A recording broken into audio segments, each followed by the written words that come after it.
শাড়ি মানেই আভিজাত্য, শাড়ি মানেই বাঙালিয়ানা। আর বাঙালির নির্ভরযোগ্য প্রতিষ্ঠান হিসেবে বহু বছর ধরে সুনাম কুড়িয়ে আসছে আদি ঢাকেশ্বরী।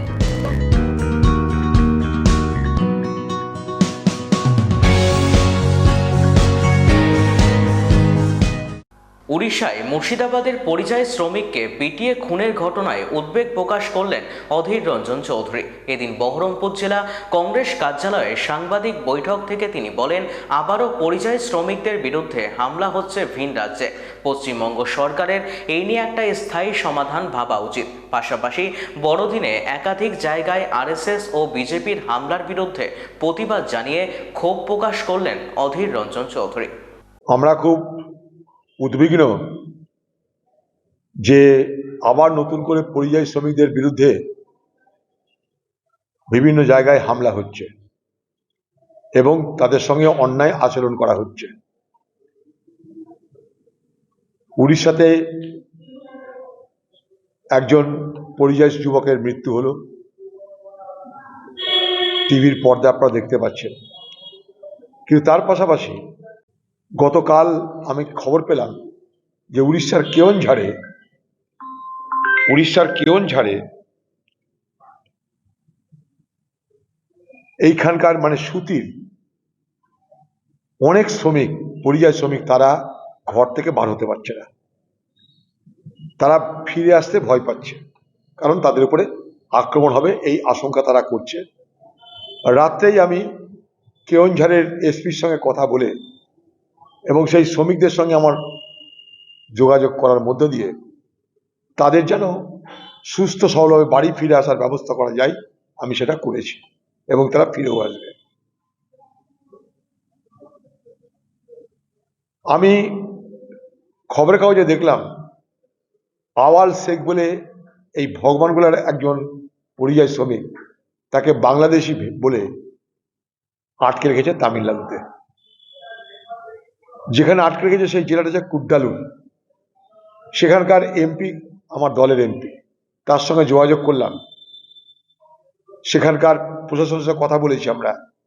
প্রশাসনের ধারণা যে সেখানে 8 জনকে গ্রেপ্তার করেছে, তার মধ্যে সবাই বাংলাদেশি। আমি আমার দলের এমপিকে দিয়ে তাদেরকে বোঝানোর চেষ্টা করছি যে বাংলাদেশি আর বাংলা ভাষীর ফারাকটা বোঝার চেষ্টা করো। সেই মতন আমি চেষ্টা করছি কোর্ট থেকে তাকে বার করার, কারণ 6 মাস ধরে সে ডিটেনশনে আছে, অর্থাৎ অ্যারেস্ট হয়ে আছে। তো আমি যে কথাটা আগেও বলেছি, আজও বলার চেষ্টা করছি যে হঠাৎ করে একটা ঘটনায় বিশেষ বিশেষ কারণে একটা করে প্রতিবাদ করলাম আমার প্রয়োজন মতন। পশ্চিমবঙ্গের ঘটনা ঘটেই চলেছে, কিন্তু প্রয়োজন মতন আমি একটা ঘটনায় প্রতিবাদ করলাম, বাকি ঘটনা চলতে থাকলেও এটা না করে একটা স্থায়ী এবং সার্বিক সমাধানের রাস্তা পশ্চিমবঙ্গ সরকারের ভাবা উচিত বলে মনে করি। সেই হিসাবে অনেক প্রস্তাব আমি এর আগেও দিয়েছি, আজও দিচ্ছি। সেটা হচ্ছে যে পশ্চিমবঙ্গ সরকার পরিযায়ী শ্রমিকদের জন্য বিশেষ পরিচয়পত্র ইস্যু করুক, যেখানে তাদের ডিটেলস থাকবে, যাতে কোথাও বিপদে পড়লে সেই স্থানীয় এলাকার পুলিশের সঙ্গে সেখানকার পুলিশ বা প্রশাসন যোগাযোগ করতে পারে। 1।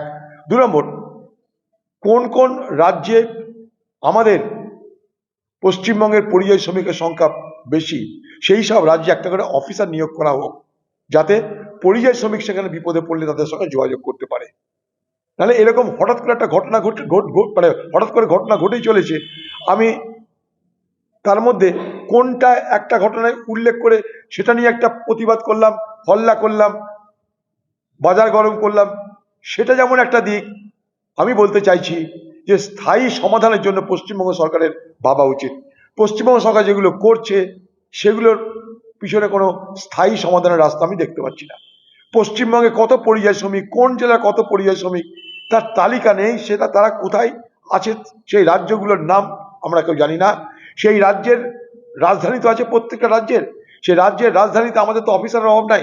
তাদেরকে বিশেষভাবে সেই সমস্ত পরিযায়ী শ্রমিকদের ভালো মন্দে যাতে তাদেরকে ব্যবহার করা যায়, তাদেরকে তারা যাতে নজর দেয়, তার জন্য একটা করে অফিসার নিয়োগ করা হোক, ইমিডিয়েট নিয়োগ করা হোক।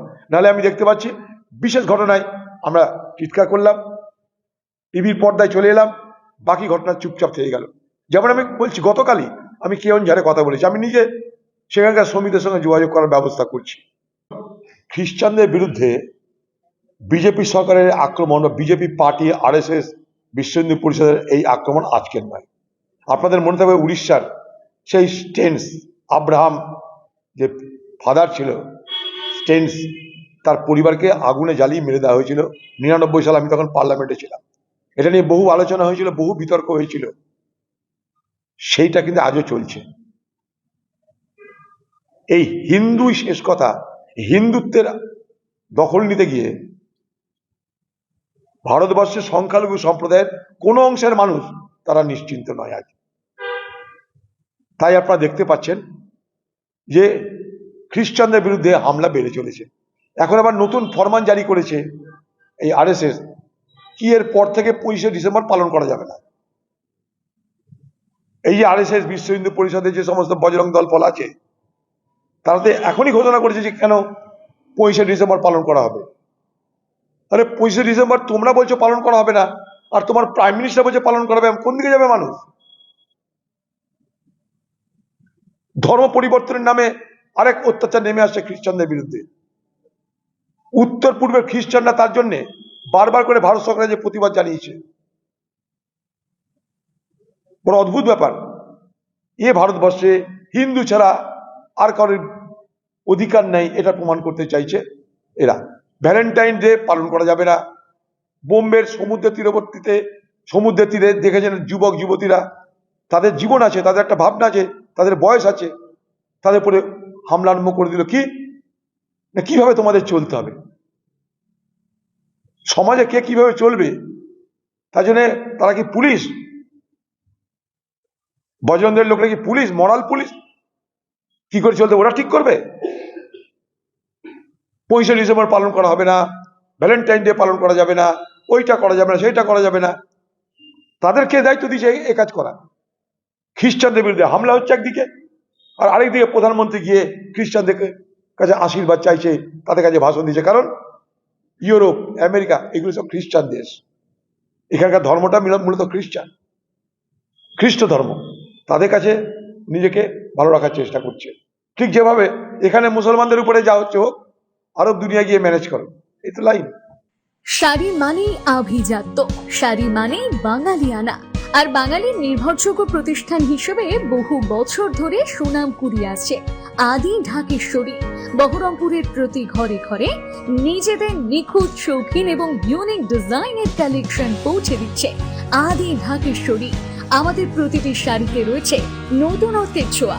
বাঙালি নারীদের পছন্দের বিভিন্ন ঐতিহ্যপূর্ণ শাড়ি থেকে শুরু করে সারা ভারতের বিশেষ বিশেষ অঞ্চলে বিখ্যাত শাড়ি, সব রকম কালেকশন পাবেন আমাদের এই শোরুমে। তাই নতুন নতুন রূপে নিজেকে এবং নিজের প্রিয়জনদের সাজিয়ে তুলতে আজই আসুন আমাদের বহরমপুরের শোরুমে।